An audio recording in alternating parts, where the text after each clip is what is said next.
stand out. Right. I mean, that was the thing with film was film doesn't have pixelation. Film doesn't have...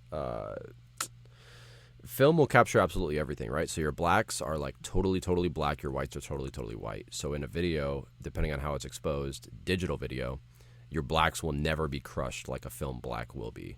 And so it's like now the thing is to try and emulate things that look smooth, that have more dynamic range. Like, I get it. I do get it. I like, this is going to sound fucking hipster shit to me, but I think film looks better than digital.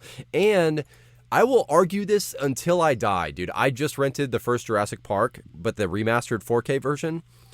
And you can upscale film like a motherfucker so easy because all you do is you run it through a higher resolution sensor.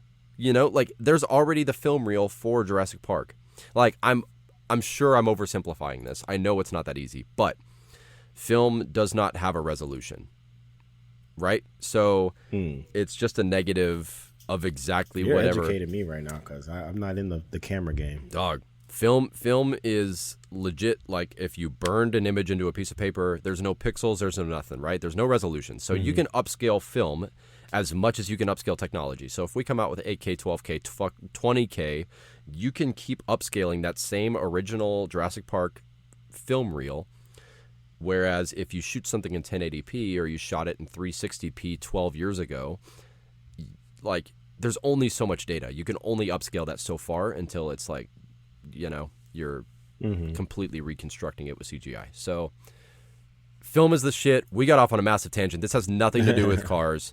Well, I mean, it does. We can relate it to the fact that, and I don't. Maybe you feel the same way, but I just want to see more people being original. Yeah, dude. With their shit. You want to be original? Get one of those accordion lens cameras from the 1920s. Take that to your I can't talk, to your drift event. I saw somebody do that with F1, actually. They took like one of those old 1920s cameras to an F1 event, and the photos were sick, dude. They turned out so tight. Just because like they're completely different. They have different characteristics. Like everything about it was just so cool. But the whole reason I brought up videos is because fuck drone drift videos, dude. Fuck all that shit. Don't follow the car with a drone. Don't do this shit. Don't make me dizzy just because I'm trying to watch a drift video. Because I think when you do a drift video with a drone and you're following right behind the drift car and you're doing all these crazy maneuvers, you're taking all of the attention away from the drift car, and the viewer is only thinking, damn, this drone is so smooth, the driver's so good, like these are crazy maneuvers. Like it doesn't become about the drifting, and I think it makes it harder to see and understand what the driver is doing in context, because you're just sailing behind them. It's not a realistic point of view. It's harder to judge the angle that they're at. You know what I mean? Like it's, well, I think it takes the attention away from the drifting, and that's why I'm like, fuck all of it. We're going to have to agree to disagree. That's good. I love it. I love it.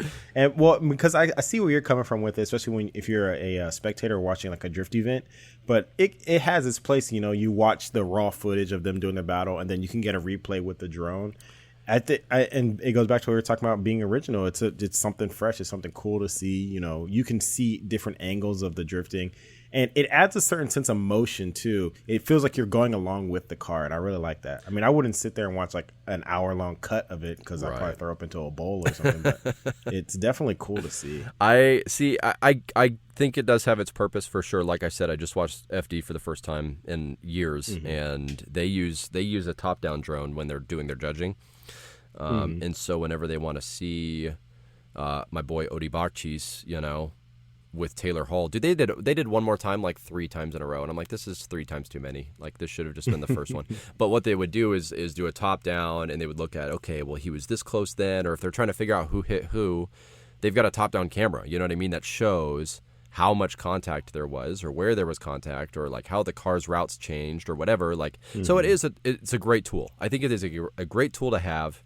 But I think when it's like these crazy videos of just these freelance guys running where they'll freaking like fly through the windows while they're drifting and shit. And I'm like, all right, come on, I get it. Like, I think it's awesome. I'm like, can you imagine like putting that on your resume? It's like, okay, what are your skills? Like, well, I'm a professional drifting drone pilot, and it's like, okay, well, I mean, someone's out there hustling, made a new job for themselves. So I fuck with it, dude. Like, and don't get it fucked up either. I think drone racing and I think drones in general are tight.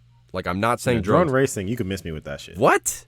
Have you seen how fast they go? And they're just like... Exactly. If you were just talking about how hard it is to follow them, if you've seen drone racing, that is the definition of motion sickness. It's just like flipping all over the place. Like, where is the track? Like, what is going on? Yeah, but... like, using it as a camera, that's one thing. But... I think it's because, like, that's the purpose of those races, is to showcase the talent of the pilots.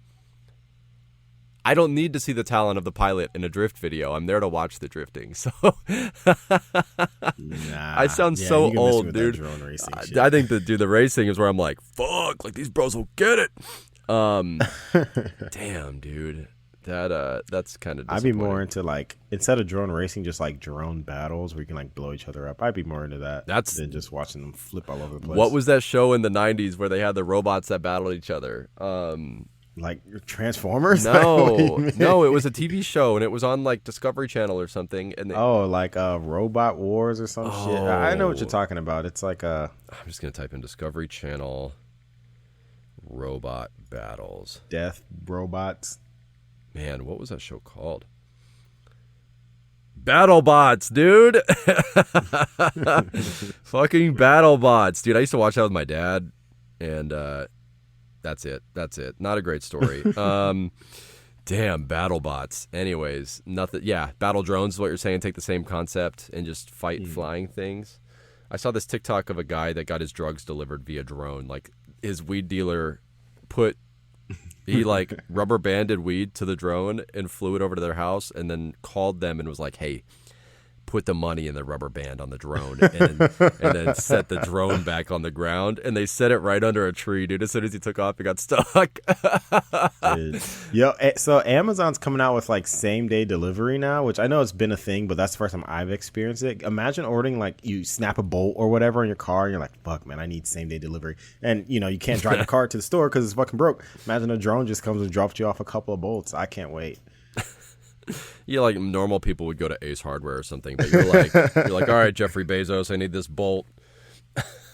It's like, what the fuck I look like going somewhere, dude? If I look for every reason not to leave my house nowadays. I think especially when I'm working on something, like I'm not a clean mechanic at all. Yeah, me neither. So, dude, if I'm working on anything, like I got grease on my face, I got grease inside of my nose for no reason, like I've got shit all over me. The last thing I want to do is go out. Yeah. I get it.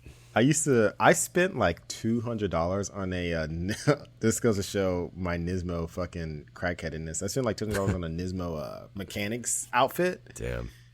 What do you call it? Like a coverall? Whatever the fuck. Yeah, coverall.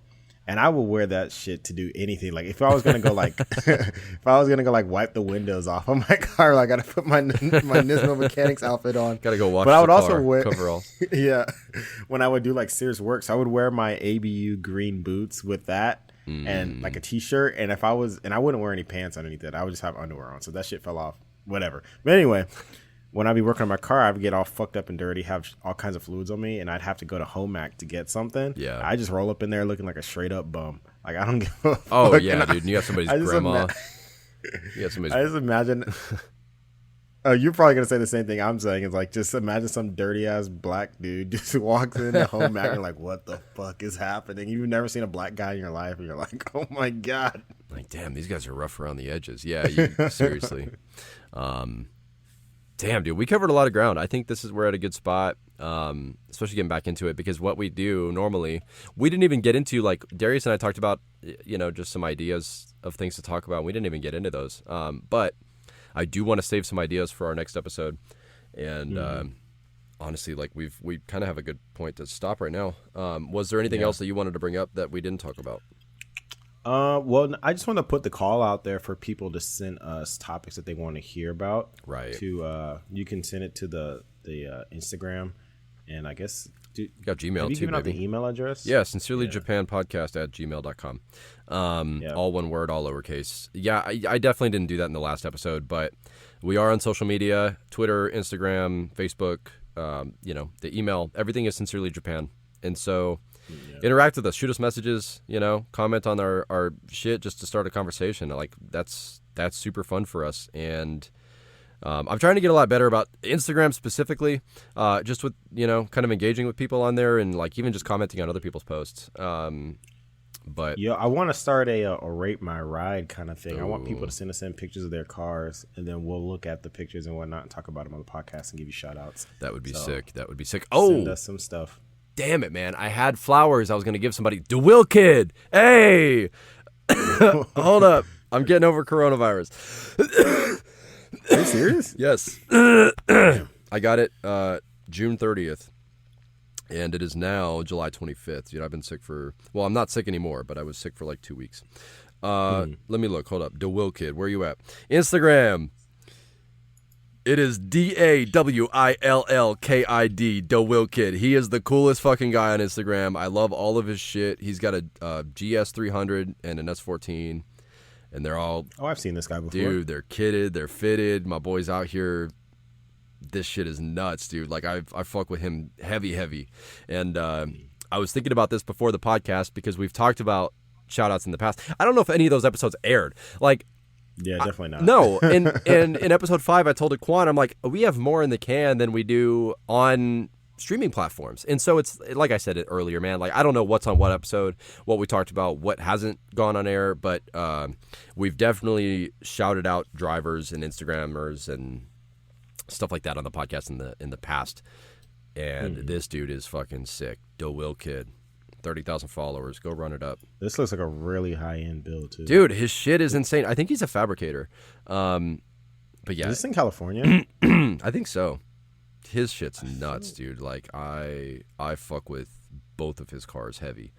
Yeah, dude, that's it. Follow us on socials. I will, I don't know if I'll probably post him on Sincerely Japan, just as a repost or something, but... and then we'll have to get a picture of your Stagia to throw up there too for listeners so they can see. I think that's that's the value of the social media for me is like, I think we could post up just fun stuff that we talk about to give listeners that extra little idea of, what we're talking about, and kind of, it makes it more real in my opinion.